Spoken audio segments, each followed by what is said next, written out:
dia aku nak sambung lagi pasal gang stalking. Mereka ni berkumpulan organize crime. Bagi aku ni organize crime untuk menjatuhkan seseorang, untuk menghancurkan hidup dia. Teknik yang diguna pakai pun agak sadis. Aku orang normal lah, manusia normal pun tak sanggup nak buat orang macam ni. Tapi mereka sanggup lah. Diorang memang tak ada hati teruk. Diorang ni barat dubuk. Aku panggil dubuk. Hyenas, kau tahu hyenas kalau kau tengok National Geographic. Hyenas ni memburu secara berkumpulan. Itu cara hyenas yang dubuk. So mereka ni dubuk lah, aku panggil dubuk senang.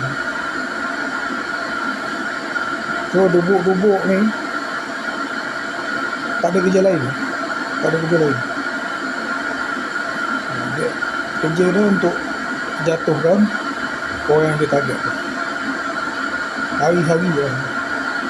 Tak kira lah cara apa sekalipun. Bunyi bising lah, selalunya memang akan buat bunyi bising. Tapi dia orang takkan datang rumah, datang cara gangster datang rumah, tak ada lah. Dia orang tak ada macam ni. Dia orang cuma bagi kau tak selesa hidup dalam rumah kau. Dia tak bagi kau buat benda lain. Maksudnya kalau kau tengok TV, mesti kau fokus dengan TV kan. Tapi disebabkan dia orang ni, gangguan yang dia orang buat, harassment tu, bunyi bising apa semua, fokus kau nak tengok TV tu hilang, ataupun mood tu dah hilang, tak ada. Dia alihkan perhatian kau tu daripada benda yang kau buat tu, dia alihkan pada dia orang. Dia orang nak kau tumpu pada dia orang. Dia nak kau tumpu yang kau kena attack yang harassment yang dia orang buat ni.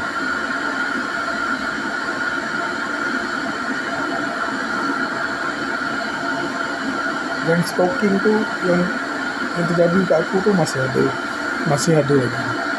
Cuma tak seteruk dulu. Kenapa aku cakap tak seteruk dulu? Dulu sangat teruk. Bunyi bising tu start daripada pagi sampai ke petang. Sebab apa? Sebab masa tu aku pasang lampu dalam rumah dan mereka tahu kedudukan aku kat mana. Aku cakap orang ada pakai device, alat-alat tertentu untuk tracking aku dalam rumah. Tapi bila tutup lampu tu, bukanlah kata dia orang tak boleh tracking tau, tapi susah sikit. Mungkin alat dia tu tak dapat tengok dalam gelap, atau apa sajalah yang dia guna.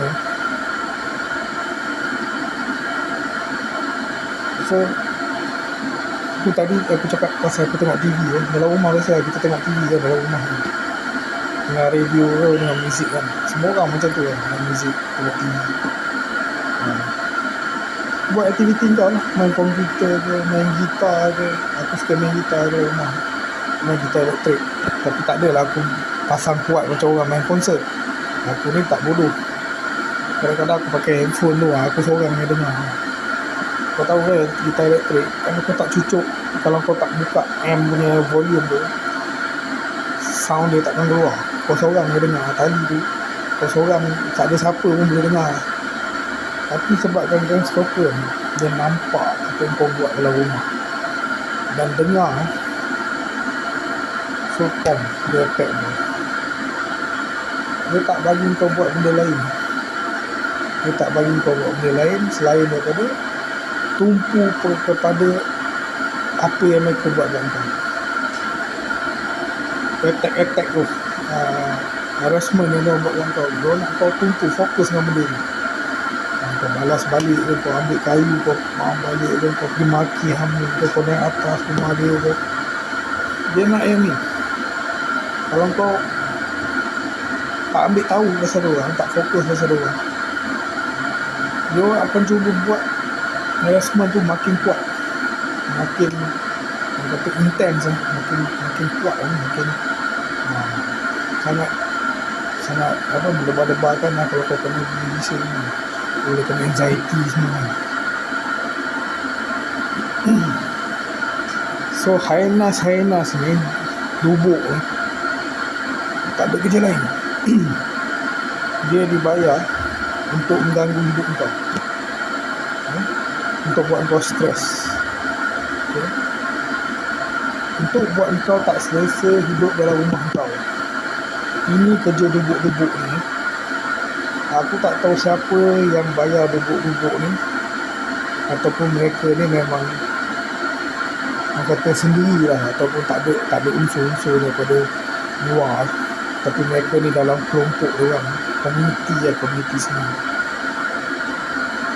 yang dah plan benda ni nak jatuhkan aku, untuk target aku atas sebab-sebab tertentu. Dia ni tak